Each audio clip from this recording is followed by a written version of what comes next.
ಇಲ್ಲಿ ಕೇಳಬಂದಿರುವ ಆರೋಪಗಳ ಹಲವಾರು. ಮೊದಲಿಗೆ ಈ ಪ್ರಕರಣದ ಆರಂಭವನ್ನು ಗಮನಿಸಿದ್ರೆ, ಸಂಸತ್ನಲ್ಲಿ ನಡೀತಾ ಇದ್ದಂಥ ಚಳಿಗಾಲದ ಅಧಿವೇಶನದಲ್ಲಿ ಅಂಬೇಡ್ಕರ್ ಅವರ ವಿಚಾರದಲ್ಲಿ ಅಮಿತ್ ಶಾ ಅವರು ಆಡಿರುವಂತಹ ಮಾತು, ಈ ಎಲ್ಲ ಘಟನೆಗಳಿಗೆ ಪ್ರಮುಖ ಕೇಂದ್ರ ಬಿಂದು. ಅಲ್ಲಿಂದಲೇ ಆರಂಭ ಆದಂಥ ಪ್ರತಿಭಟನೆ. ನಮ್ಮ ಚಳಿಗಾಲದ ಅಧಿವೇಶನ ಸುವರ್ಣಸೌಧದಲ್ಲಿ ನಡೀತಾ ಇದ್ದಂಥ ಅಧಿವೇಶನದಲ್ಲೂ ಕೂಡ ಇದೇ ವಿಚಾರ ಮುನ್ನೆಲೆಗೆ ಬಂತು. ಅಲ್ಲಿ ಮತ್ತೊಂದು ಘೋರ ಅಪರಾಧ ಆಯಿತು ಅನ್ನೋ ಆರೋಪ. ಸಿಟಿ ರವಿ ಅವರ ಬಾಯಿಂದ ಒಂದು ಪದ ಬಳಕೆ ಆಯಿತು. ಆ ಪದವನ್ನು ಲಕ್ಷ್ಮೀ ಹೆಬ್ಬಾಳ್ಕರ್ ಅವರ ವಿರುದ್ಧವಾಗಿ ಬಳಕೆ ಮಾಡಿದ್ರು ಅನ್ನುವಂಥ ಆರೋಪ ಇವತ್ತು ಇಷ್ಟು ದೊಡ್ಡ ಕೋಲಾಹಲಕ್ಕೆ, ಇಷ್ಟು ದೊಡ್ಡ ಗೊಂದಲ ಆಗೋದಕ್ಕೆ ಕಾರಣ ಆಗಿದೆ. ಈ ಗೊಂದಲಕ್ಕೆ ಎಡೆಮಾಡಿಕೊಟ್ಟಿದೆ. ಅದಕ್ಕೆ ನಾವು ಮೊದಲಿಗೆ ಕೇಳಿದ್ದು, ಇದೇನು ಸಭ್ಯತೆ, ಇದೇನು ಸಂಸ್ಕೃತಿ ಅಂತ ಹೇಳಿ. ಇವತ್ತು ನಡೆದಿರುವಂಥ ಹಲವು ಘಟನೆಗಳು, ಒಂದು ಕಡೆ ಬಿಜೆಪಿ ಹೇಳುತ್ತೆ ಈ ಬಂಧನದ ಕ್ರಮ ಕಾನೂನು ಬಾಹಿರ ಅಂತ, ಅದಕ್ಕೆ ಪುಷ್ಟಿ ಅನ್ನೋ ರೀತಿಯ ಜಡ್ಜ್ಮೆಂಟ್ ಬಂದಿದೆ. ಇವೆಲ್ಲ ವಿಚಾರಗಳನ್ನು ನಾವು ಈ ಕ್ಷಣ ಚರ್ಚೆ ಮಾಡಲೇಬೇಕಿದೆ. ಇದೇ ವಿಚಾರಕ್ಕೆ ಚರ್ಚೆ ಮಾಡೋದಕ್ಕೆ ನಮ್ಮ ಜೊತೆಗೆ ಪವರ್ ಟಿವಿ ಸ್ಟುಡಿಯೋದಲ್ಲಿದ್ದಾರೆ ಬಿಜೆಪಿ ವಕ್ತಾರರು ರಮೇಶ್ ರತನ್ ಪೂಜಾರಿ ಅವರು. ಅವರನ್ನ ಕಾರ್ಯಕ್ರಮಕ್ಕೆ ಸ್ವಾಗತ ಮಾಡ್ಕೊತೀನಿ. ರಮೇಶ್, ಕಾರ್ಯಕ್ರಮಕ್ಕೆ ಸ್ವಾಗತ ತಮಗೆ. ಕಾಂಗ್ರೆಸ್ನ ವಕ್ತಾರ ರಘು ದೊಡ್ಡೇರಿ ಅವರು ಕೂಡ ನಮ್ಮನ್ನು ಕೂಡ್ಕೊಂಡಿದ್ದಾರೆ. ದೊಡ್ಡೇರಿ ಅವರ ಕಾರ್ಯಕ್ರಮಕ್ಕೆ ಆತ್ಮೀಯವಾದಂಥ ಸ್ವಾಗತ ತಮಗೂ ಕೂಡ. ನಾನು ಮೊದಲಿಗೆ ಬಿಜೆಪಿ ವಕ್ತಾರ ರಿಯಾಕ್ಷನ್ ಜೊತೆ ಕಾರ್ಯಕ್ರಮ ಸ್ಟಾರ್ಟ್ ಮಾಡ್ತೀನಿ. ಜಯ ಸಿಕ್ಕಿದೆ ಅಂತ ಹೇಳ್ತೀರಿ, ಹೈಕೋರ್ಟ್ನಲ್ಲಿ ಸಿಕ್ಕಿರುವಂಥ ಈ ಜಡ್ಜ್ಮೆಂಟ್ಗೆ ತಮ್ಮ ಮೊಟ್ಟ ಮೊದಲ ರಿಯಾಕ್ಷನ್? ನೋಡಿ, ಸುಳ್ಳು ಸಾಯುತ್ತೆ, ಸತ್ಯ ಗೆಲ್ಲುತ್ತೆ, ಹಾಗೂ ಆ ಗೆದ್ದ ಸತ್ಯ ಇತಿಹಾಸವನ್ನ ಸೃಷ್ಟಿಸುತ್ತೆ ಅನ್ನೋದಕ್ಕೆ ಇವತ್ತು ಹೈಕೋರ್ಟ್ ಏನು ಸಿಟಿ ರವಿ ಅವರಿಗೆ ರಿಲೀಫ್ ಕೊಟ್ಟು ಆನಂತರ ಏನು ಅವರು ಈ ಒಂದು ಕಾಂಗ್ರೆಸ್ ಸರ್ಕಾರಕ್ಕೆ ಚೀಮಾರಿ ಹಾಕಿದೆ. ಇದೇ ಒಂದು ಜ್ವಲಂತ ಉದಾಹರಣೆ, ಸಾಕ್ಷಿ ಅಂತ ಹೇಳಲಿಕ್ಕೆ ಬಯಸ್ತೀನಿ. ನೋಡಿ, ಆನಂತರ ನಾವು ಇದನ್ನ ನಿನ್ನೆಯಿಂದನೂ ಹೇಳ್ತಾ ಇದ್ವಿ. ಏನಂತ ಹೇಳಿದ್ರೆ, ಆ ಒಂದು ಪ್ರಕರಣದ ನಂತರ ಸ್ಪೀಕರ್ ಅವರು ಕರೆದು ಅವರೇ ಒಂದು ಇದನ್ನ ಏನಂತ ರೂಲಿಂಗ್ ಅನ್ನ ಕೊಟ್ಟಿದ್ದಾರೆ.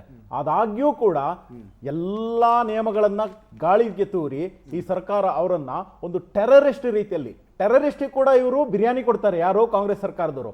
ಆದರೆ ಒಬ್ಬ ಜನಪ್ರತಿನಿಧಿಯನ್ನ ಟೆರರಿಸ್ಟ್ ರೀತಿಯಲ್ಲಿ ನಡೆಸಿಕೊಂಡು ಅವರಿಗೆ ಹಲ್ಲೆ ಮಾಡುವಂಥದ್ದು ಇರ್ಬೋದು, ಆನಂತರ ಅವರನ್ನ ಬಂಧಿಸಿದ ರೀತಿ ಇರ್ಬೋದು, ಇದು ಇಡೀ ರಾಜ್ಯವೇ ಖಂಡಿಸಿದೆ ಹಾಗೂ ಆಕ್ರೋಶಗೊಂಡಿದೆ. ಹಾಗೂ ಇವರ ಒಂದು ದ್ವೇಷ ರಾಜಕಾರಣಕ್ಕೋಸ್ಕರ ಇವರು ಪೊಲೀಸ್ ಇಲಾಖೆಯನ್ನೇ ತಲೆ ತಗ್ಗಿಸುವಂತ ಒಂದು ನೀಚ ಕೆಲಸವನ್ನ ಯಾರು ಕಾಂಗ್ರೆಸ್ ಸರ್ಕಾರದವರು ಮಾಡಿದ್ದಾರೆ. ಯಾಕಂತ ಹೇಳಿದ್ರೆ, ಪೊಲೀಸರು ಏನ್ ಮಾಡಕ್ಕಾಗಲ್ಲ, ಇವರು ಸರ್ಕಾರದ ಕೆಳಗಡೆ ಬರೋದ್ರಿಂದಾಗಿ ಇವ್ರೇನ್ ಹೇಳಬೇಕು ಅದನ್ನ ಮಾಡಿದ್ದಾರೆ. ಒಂದು ಎಲ್ಲೋ ಒಂದ್ ಕಡೆ ಅವರ ಆತ್ಮಸಾಕ್ಷಿನೂ ಕೂಡ ಇದನ್ನ ಒಪ್ತಿತ್ತೋ ಇಲ್ವೋ, ಆದ್ರೆ ಈ ಕಾಂಗ್ರೆಸ್ ಸರ್ಕಾರ ದ್ವೇಷ ರಾಜಕಾರಣ ಮಾಡಿದೆಯಲ್ಲ, ಅದನ್ನ ಅವರ ಒಂದು ಆರ್ಡರ್ ತಗೊಂಡು ಏನು ಇವತ್ತು ಪೊಲೀಸರು ಮಾಡಿದ್ರು, ಆ ಒಂದು ಇಲಾಖೆಗೆ ಕೂಡ ಏನು ಒಂದು ತಲೆ ತಗ್ಗಿಸುವಂತ ಕೆಲಸವನ್ನ ಈ ಕಾಂಗ್ರೆಸ್ ಮಾಡಿದೆ. ಇಂಥ ನೀಚ ಕಾಂಗ್ರೆಸ್ ಸರ್ಕಾರ ಹಿಟ್ಲರ್ ಸರ್ಕಾರಕ್ಕಿಂತಲೂ ಒಂದು ಕೆಳಗಿಳಿದಿದೆ ಅಂತ ಹೇಳಲಿಕ್ಕೆ ಬಯಸ್ತೀನಿ. ನೋಡಿ, ಇದು ಕೋರ್ಟ್ ಅಬ್ಸರ್ವ್ ಮಾಡಿರುವಂಥದ್ದು ನೋಡಿ, ನೋಟಿಸ್ ಜಾರಿ ಮಾಡಿ ಅವರನ್ನ ಬಂಧಿಸಬೇಕಾಗಿತ್ತು, ಹಲ್ಲೆ ಮಾಡಿ ಬಂಧಿಸುವಂತ ಅಗತ್ಯ ಇರಲಿಲ್ಲ ಅಂತ ಹೇಳ್ತಾರೆ. ಅಷ್ಟೇ ಅಲ್ಲ, ಇವರಿಬ್ಬರು ಜನಪ್ರತಿನಿಧಿಗಳು, ಇವರನ್ನ ಬಂಧಿಸಿರುವಂಥದ್ದು ಬೇಜಾರಿನ ವಿಚಾರ ಅಂತ ಹೇಳ್ತಾರೆ. ಪ್ರಣೂತ್, ನೀವು ಒಂದು ಪ್ರೊಸೀಡಿಂಗ್ಸ್ ಏನಂತಾರೆ ಇದನ್ನ ಒಂದ್ಸಲ ನೋಡಿದ್ರೆ ನೀವು ಏನಂತ ಹೇಳಿದ್ರೆ, ಒಬ್ಬ ಜನಪ್ರತಿನಿಧಿಯಾಗಿ ನಿನ್ನೆ ಒಂದು ಇದನ್ನ ಏನೇನಾಯ್ತು ಘಟನೆಗಳನ್ನ ನೀವು ಒಂದ್ಸಲ ಅಬ್ಸರ್ವ್ ಮಾಡಿದ್ರೆ, ಅದು ವಿಧಾನಸೌಧದ ಪ್ರೆಮಿಸಸ್ ಒಳಗಡೆ ನಡೆದಿರುವಂತದ್ದು. ಅಲ್ಲಿ ಸುಪ್ರೀಂ ಯಾರು? ಸಭಾಪತಿಗಳು. ಸಭಾಪತಿಗಳ ಒಂದು ಅಣತಿ ಇಲ್ಲದೆ ಅಷ್ಟೊಂದು ಜನ ಕಾಂಗ್ರೆಸ್ ಗೂಂಡಾಗಳು ಬಂದು ನಿನ್ನೆ ಹಲ್ಲೆ ಮಾಡೋಕ್ ಬಂದ್ರಲ್ಲ, ಅವ್ರು ಹೇಗೆ ಒಳಗೆ ಬಂದ್ರು, ಅವರನ್ನ ಬಿಟ್ಟವರು ಒಳಗಡೆ ಯಾರು ಅನ್ನುವಂಥದ್ದು ಒಂದು ಪ್ರಶ್ನೆ. ಎರಡನೇದಾಗಿ, ಒಬ್ಬ ಜನಪ್ರತಿನಿಧಿಯಾಗಿ ಅವ್ರ ಮೇಲೆ ಏನಾದ್ರೂ ಕಾನೂನು ಕ್ರಮ ಕೈಗೊಳ್ಬೇಕಂತ ಹೇಳಿದ್ರೆ ಇಟ್ ಈಸ್ ಬೈ ಇವರು ಯಾರು ಸಭಾಪತಿಗಳಿಂದನೇ ಆಗ್ಬೇಕು. ಆದ್ರೆ ಪೊಲೀಸರು ಏಕಾಏಕಿ ಒಳಗಡೆ ಹೋಗಿ ಹೇಗೆ ಇದು ಮಾಡ್ತಾರೆ, ಏನು ಬಂಧಿಸುವಂತ ಕೆಲಸವನ್ನ ಹೇಗ್ ಮಾಡ್ತಾರೆ, ಅವರಿಗೆ ಅಣತಿ ಕೊಟ್ಟವರು ಯಾರು ಅನ್ನುವಂಥದ್ದು. ಅಷ್ಟೇ ಅಲ್ಲ, ಅದಾದ ನಂತರ ಅವ್ರು ಬಂಧಿಸಿದ್ರು ಕೂಡ ಅವರು ಮೊದಲು ಮ್ಯಾಜಿಸ್ಟ್ರೇಟ್ಗೆ ಪ್ರೊಡ್ಯೂಸ್ ಮಾಡಬೇಕಾಗಿತ್ತು. ಅದಕ್ಕಿಂತ ಮೊದಲು ಅವರು ಮೆಡಿಕಲ್ ಎಕ್ಸಾಮಿನೇಷನ್ ಮಾಡಬೇಕಾಗಿತ್ತು. ಆದ್ರೆ ನಿನ್ನೆ ಮಾಡಿದ್ದೇನು, ಇವರು ಎಲ್ಲೆಲ್ಲಿಗೋ ಕರ್ಕೊಂಡು ಹೋಗ್ತಾರೆ, ಹಲ್ಲೆ ಮಾಡ್ತಾರೆ. ಅವರಿಗೆ ಸರ್ಕಾರದ ನಮ್ಮ ಪಕ್ಷದ ಒಂದು ನಾಯಕರುಗಳನ್ನ ಭೇಟಿ ಮಾಡೋಕೆ ಬಿಡಲ್ಲ. ಇಂಥ ಒಂದು ಸರ್ಕಾರ, ಸರ್ವಾಧಿಕಾರಿ ಸರ್ಕಾರ, ನೀಚ ಸರ್ಕಾರ, ಹಿಟ್ಲರ್ ಸರ್ಕಾರ, ತುಘಲಕ್ ಸರ್ಕಾರ ಕರ್ನಾಟಕದ ಇತಿಹಾಸದಲ್ಲೇ ನಾವು ಕಾಣಲಿಲ್ಲ. ಅಂತ ಒಂದು ತುಘಲಕ್ ಸರ್ಕಾರ, ಹಿಟ್ಲರ್ ಸರ್ಕಾರ, ಇಂಥ ಒಂದು ಸರ್ಕಾರವನ್ನ ನಾವು ಖಂಡತುಂಡವಾಗಿ ಖಂಡಿಸ್ತೇವೆ. ಅಷ್ಟೇ ಅಲ್ಲ, ರಾಜ್ಯದ ಜನ ಕೂಡ ಬಹಳ ಆಕ್ರೋಶ ಹೊಂದಿದ್ದಾರೆ. ಹಾಗೂ ಇವರು ಮಾಡಿದ ನೀಚತನದ ಕೆಲಸಕ್ಕೆ ಇವಾಗ ಹೈಕೋರ್ಟ್ ಕೂಡ ಚೀಮಾರಿ ಹಾಕಿದೆ. ತೂ ಅಂತ ಇನ್ನೇನು ಈ ಸರ್ಕಾರವನ್ನ ತೂ ಅಂತ ರಾಜ್ಯದ ಜನತೆ ಕರೆಯುವಂತ ದಿನ ಇನ್ನೂ ದೂರ ಇಲ್ಲ ಅಂತ ಹೇಳಕ್ ಬಯಸ್ತೀನಿ. ದೊಡ್ಡರಿ ಅವರೇ, ಅಗತ್ಯತೆ ಇತ್ತ?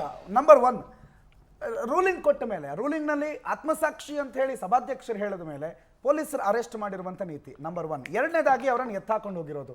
ಅದಾದಮೇಲೆ ನಡಿಬೇಕಾಗಿದ್ದಂಥ ಒಂದು ಅರೆಸ್ಟ್ ಪ್ರಕ್ರಿಯೆ ನಡೆದ ನಂತರ ಸಾಮಾನ್ಯವಾಗಿ ಎಂಥದ್ದೇ ಆರೋಪಿ ಆಗಿದ್ರು ಅವನಿಗೆ ಮಾಡಬೇಕಾಗಿದ್ದಂಥ ಪ್ರೊಸೀಜರ್ಗಳನ್ನು ಫಾಲೋ ಮಾಡದೇ ಇರುವಂಥದ್ದು. ಇದೆಲ್ಲ ನೋಡಿದ್ರೆ ಎಲ್ಲೋ ಸರ್ಕಾರ ಅಧಿಕಾರಿಗಳ ದುರ್ಬಳಕೆ ಮಾಡ್ತಾ ಇದೆ ಅನ್ನುವ ಬಿಜೆಪಿ ಆರೋಪ ಸತ್ಯ ಅಂತ ಅನ್ನಿಸದೇ ಇರುತ್ತಾ? ನೋಡಿ ಪ್ರಣೋದ್, ನಿಜವಾಗ್ಲೂ ಇವತ್ತು ವಾಸ್ತವವಾಗಿ ಚರ್ಚೆ ಆಗಬೇಕಾಗಿರೋದು ರಾಜ್ಯದ ಜನತೆ ಮುಂದೆ ಮತ್ತು ದೇಶದ ಜನತೆ ಮುಂದೆ ಇವತ್ತಿನ ಚರ್ಚೆ ಆಗಬೇಕಾಗಿರೋದು ಮಹಿಳಾ ಪೀಡಕ ಮತ್ತು ರಾವಣನ ವಂಶಸ್ಥರ ಬಿಜೆಪಿಯ ಬಗ್ಗೆ. ಬಿಜೆಪಿ ಮೊದಲು ರಾಮ ಅಂತ ರಾಮನ ಹೆಸರು ಅವರ ತಲೆಯಲ್ಲಿ ಬಾಯಲ್ಲಿ ಬಂದ್ಬಿಟ್ಟಿದೆ. ಒಂದ್ ನಿಮಿಷ ಇರಿ. ರಾಮನ ಹೆಸರಲ್ಲಿ ಏನು ರಾಜಕೀಯ ಮಾಡೋದನ್ನ ಬಿಟ್ಟು ಸೊ ಈಗ ಏನು ಜನರಿಗೆ ಟೋಪಿ ಹಾಕಿದರೆ ಅದನ್ನ ಆಮೇಲೆ ಮಾತಾಡೋಣ. ಸೊ ನಾನು ಇವತ್ತಿನ ನಿಜವಾಗ್ಲೂ ಚರ್ಚೆ ಆಗ್ಬೇಕಾಗಿರೋದು ಮಾಧ್ಯಮಗಳಲ್ಲಿ ಮತ್ತೆ ದೇಶಾದ್ಯಂತ ಚರ್ಚೆ ಆಗ್ಬೇಕಾಗಿರ್ತಕ್ಕಂಥದ್ದು ಬಿಜೆಪಿಯವರು ಮಾಡ್ತಾ ಇರ್ತಕ್ಕಂಥ ದರಿದ್ರ ಕೆಲಸಗಳನ್ನ. ಇವತ್ತು ಮಾನ್ಯ ಸಿ.ಟಿ. ರವಿ ಅವರು ಒಂದು ಹೆಣ್ಣಿಗೆ ಇವತ್ತು ನಾವು ಆಫ್ಟರ್ ದಿ ಎಫೆಕ್ಟ್ ಬಗ್ಗೆ ಮಾತಾಡ್ತಾ ಇದೀವಿ. ನೀವು ಒಂದ್ ನಿಮಿಷ no I am coming to that point. ಇವತ್ತು ನಿಜವಾಗ್ಲೂ ಚರ್ಚೆ ಆಗ್ಬೇಕಾಗಿರೋದು ಒಬ್ಬ ಶಾಸಕನಾಗಿ ಒಂದು ಹೆಣ್ಣಿಗೆ, ಅವರಲ್ಲೂ ಅವ್ರ ಮನೆಯಲ್ಲೂ ತಾಯಿ ಇರ್ತಾರೆ, ಮಕ್ಳಿರ್ತಾರೆ, ಬಿಜೆಪಿಲೂ ಏನು ಹೆಣ್ಮಕ್ಳುಗಳಿದ್ದಾರೆ. ಸೊ ಇವತ್ತು ನಿಜವಾಗ್ಲೂ ಚರ್ಚೆ ಆಗ್ಬೇಕಾಗಿರ್ತಕ್ಕಂಥದ್ದು ಇವತ್ತು ನಾವು ಪಾರ್ಟಿ ವಿತ್ ಡಿಫರೆನ್ಸ್, ಈ ಪ್ರಪಂಚದಲ್ಲಿ ಒಂದು ಅತ್ಯುತ್ತಮವಾದಂತ ಪಾರ್ಟಿ ಅಂತ ಸ್ಲೋಗನ್ ಕೊಟ್ಟವ್ರು ನಾವಲ್ಲ, ಇವರೇನೆ. ಅಂದ್ರೆ ಈ ದೇಶಕ್ಕೆ ಏನ್ ಸತ್ಯ. ಇವತ್ತು ಮಹಿಳಾ ಪೀಡಕ ಯಾರು? ರಮೇಶ್ ಜಾರಕಿಹೊಳಿ ಅವರು ತಗೊಳ್ಳಿ, ಇದೇ ಮುನಿರತ್ನ ಅವರು, ಇದೇ ಹಾರಪ್ಪ ಅವರು, ಪ್ಲೀಸ್ ಅರತಾಳು ಹಾರಪ್ಪ ಅವರು, ರಮೇಶ್ ಜಾರಕಿಹೊಳಿ, ಮುನಿರತ್ನ ಅವರ ಮೇಲೆ ಎಷ್ಟು ಕೇಸ್ ಇದೆ? ಯಾವುದು ತಂದೂರ್ ಹತ್ಯಾಕಾಂಡ ಹೇಳಿ, ಅನಂತರ ನಿಮ್ಮ ರಾಹುಲ್ ಗಾಂಧಿ ಅವರದ್ದೇ. ಒಂದ್ ನಿಮಿಷ ನಿಜವಾಗ್ಲೂ ನೋಡಿ, ಮಾತಾಡಕ್ಕೆ ಏನಾದ್ರು ಅವಕಾಶ ಇದ್ರೆ ನಾನು ಮಾತಾಡ್ತೀನಿ, ಇಲ್ಲ ಅಂತ ಅಂದ್ರೆ ನಾನು ಮಾತಾಡುವ ಅವಶ್ಯಕತೆನೇ ಇಲ್ಲ. ಪ್ಲೀಸ್ ಅದನ್ನ ಕಂಟ್ರೋಲ್ ಮಾಡೋದಾದ್ರೆ ಹೇಳಿ, ನಾನು ಕಂಟಿನ್ಯೂ ಮಾಡ್ತೀನಿ. ಇಲ್ಲ ಅಂತ ಅಂದ್ರೆ ಪ್ರಶ್ನೆ ಮಾಡೋದಾದ್ರೆ ಓಕೆ. ಸೊ ನಾನು ಪ್ರಶ್ನೆ ಮಾಡ್ತಾ ಇರ್ತಕ್ಕಂಥದ್ದು ಇವತ್ತು ಬಿಜೆಪಿಯ ಶೋಭಾ ಕರಂದ್ಲಾಜೆ ಅವರೇ ಮತ್ತೆ ಬೇರೆ ಬೇರೆ ನಾಯಕಿಯರು ಏನಿದ್ದೀರಿ ಬಿಜೆಪಿಲಿ, ಯಾವ ಮುಖ ಇಟ್ಕೊಂಡು ಹೊರಗಡೆ ತೋರಿಸ್ತೀರಿ ನೀವು? ನಿಮ್ಮ ಮನೆಯಲ್ಲಿ ನಿಮ್ಮ ಹೆಣ್ಣಿಗೆ ಇದೇ ರೀತಿ ಅಥವಾ ನಿಮಗೆ ಇದೇ ರೀತಿ ಮಾತಾಡಿದ್ರೆ ಒಂದ್ ನಿಮಿಷ. ಹಾಗಾದ್ರೆ ಮುನಿರತ್ನ ಅವ್ರ ಕೇಸ್ ಇಲ್ವಾ? ಮುನಿರತ್ನ ಅವ್ರಿಗೆ ಒಂದು ಹೆಣ್ಣು, ಒಂದ್ ನಿಮಿಷ ಪ್ಲೀಸ್ ಸಮಯ ಕೊಡಿ. ಇದೇ ಮುನಿರತ್ನ ಅವ್ರ ಮೇಲೆ ಎಷ್ಟು ದೊಡ್ಡ ಕೇಸ್ ಅಪರಾಧ ಆಯ್ತು, ಇದೇ ಸಿಡಿ ಹೊರಗಡೆ ಬಂತು. ಅದೇ ಇದು ರಮೇಶ್ ಜಾರಕಿಹೊಳಿ ಅವ್ರ ಮೇಲೆ ಕೇಸ್ ಬಂತು, ಅರುಣ್ ಕುಮಾರ್ ಪುತ್ತಿಲ ಅವ್ರ ಮೇಲೆ ಬಂತು, ಅರ್ತಾಳ ಹಾಲಪ್ಪ ಅವ್ರದ್ದು ಕೇಸ್ ಹೇಳಿದಿರಿ. ಒಂದಾ ಎರಡಾ? ಮಾನ್ಯ ಸಿ.ಟಿ. ರವಿ ಅವರೇ, ನೀವೇ ಹೇಳಿದಿರಿ ಯಾರು ಮೋದಿ ಅವರಿಗೆ ಓಟ್ ಹಾಕ್ಲಿಲ್ಲ ಅಂತಾರೆ ತಾಯಿ ಗಂಡಂದಿರು ಅಂತ ಹೇಳಿ. ಈ ಮಾತನ್ನ ನೀವು ಬಿಜೆಪಿ ಅವರು ಒಪ್ಕೊಳ್ತೀರಾ ಅಥವಾ ಮಾಧ್ಯಮದವ್ರು ಒಪ್ಕೊಳ್ತೀರಾ? ನೀವು ಬಿಜೆಪಿ ಅವರು ತಾವೇ ಖಂಡಿಸಿದಿರಿ. ಬಿಜೆಪಿಯ ಆಡಿರೋ ಪದಕ್ಕೆ ಯಾವುದೇ ಸಮರ್ಥನೆ ಇಲ್ಲ, ಅಥವಾ ಅವರು ಒಂದು ವೇಳೆ ಅದೇ ಪದ ಮಾತಾಡಿದ್ದಾರೆ, ಅವರು ಅದನ್ನು ಉಲ್ಲೇಖ ಮಾಡಿದ್ದಾರೆ ಅಂತಂದ್ರೆ ಖಂಡ ತುಂಡವಾಗಿ ನಾವು ಅದನ್ನು ಮೊದಲು ವಿರೋಧಿಸ್ತೀವಿ. ಯಾಕಂದ್ರೆ ಪ್ರಜ್ವಲ್ ರೇವಣ್ಣ ಸೇರಿದಂತೆ ಮುನಿರತ್ನ ವಿಚಾರದಲ್ಲೂ ಆ ಪ್ರಕರಣವನ್ನು ಹೊರಗಡೆ ಕರ್ನಾಟಕ ಜನತೆ ಮುಂದೆ ತಂದಿರೋದು ಇದಿಷ್ಟೇ ಇಲ್ಲಿಗೆ ನಿಲ್ಲೋದಿಲ್ಲ. ಮಾನ್ಯ ಅಶ್ವಥ್ ನಾರಾಯಣ ಅವರು ಒಂದ್ ನಿಮಿಷ, ನಾನು ಇವತ್ತಿನ ಚರ್ಚೆ ಯಾಕೆ ಯಾವ ವಿಚಾರ ನಡಿಬೇಕು ಅಂತ ಹೇಳಿದ್ರೆ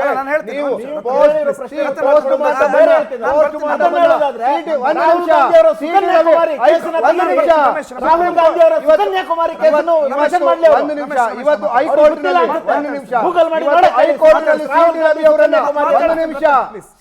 ಒಂದ್ ನಿಮಿಷ ನೀವು ಎರಡು ಪ್ರಶ್ನೆನ ಕೇಳಿದ್ರಿ. ಇವತ್ತು ಸಿ.ಟಿ. ರವಿ ಅವರಿಗೆ ಹೈಕೋರ್ಟ್ ಏನೋ ಜಾಮೀನು ಕೊಟ್ಟಿರ್ತಕ್ಕಂಥದ್ದು ಅವ್ರಿಗೆ ಏನು ಇದಂತ ಅವ್ರು ತಪ್ಪು ಮಾಡಿಲ್ಲ ಅಂತ ಅಲ್ಲ, ಅವರು ತಪ್ಪು ಮಾಡಿದಾರ ಇಲ್ವಾ ಅಂತ ಕೋರ್ಟ್ ಆಫ್ ಆಕ್ಷನ್ ಬರ್ತದೆ. ಅವ್ರು ತಪ್ಪೇ ಮಾಡಿಲ್ಲ ಅಂದ್ರೆ ಕೋರ್ಟ್ ಕೇಸ್ ರಿಜಿಸ್ಟರ್ ಆಗ್ತಾ ಇರ್ಲಿಲ್ಲ.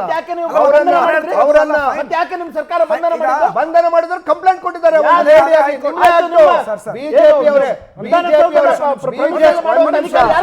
ಬಿಜೆಪಿಯವರು ಮೊನ್ನೆ ಹೊಸದಾಗಿ ತಂದಿರತಕ್ಕಂಥ ಹೊಸ ಕಾನೂನು ಅಡಿಯಲ್ಲೇ ತೆಗೆದುಕೊಂಡು ಹೋಗಿದ್ದಾರೆ. ಓಕೆ, ಹಾಗಾಗಿ ಬಿಜೆಪಿ ಅವರು ನಿಮಗೆ ಯಾವ ನೈತಿಕತೆ ಇದೆ? ಒಂದು ಹೆಣ್ಣಿನ ಬಗ್ಗೆ ಇಷ್ಟು ಅವಹೇಳನವಾಗಿ ಮಾತಾಡಿ ಇನ್ನು ಒಂದು ಕ್ಷಮೆ ಕೇಳಿಲ್ಲ ಅಂತ ಬಿಜೆಪಿ ಯಾವ ನೈತಿಕತೆ ಇದೆ? ಸರ್ಕಾರ ಇದೆಯಲ್ಲ, ಪ್ರಜಾಪ್ರಭುತ್ವಕ್ಕೆ ಬ್ಲಾಕ್ ಸ್ಪಾಟ್ ಅದು. ರತನ್ ಮಾತಾಡ್ತೀನಿ ಒಂದು ಸಣ್ಣ ವಿರಾಮ, ಒಂದು ವಿರಾಮ ಖಂಡಿತ ನಾನು ಮಾತಾಡ್ತೀನಿ. ಒಂದು ವಿರಾಮದ ನಂತರ ಚರ್ಚೆ ಮುಂದುವರಿಸೋಣ.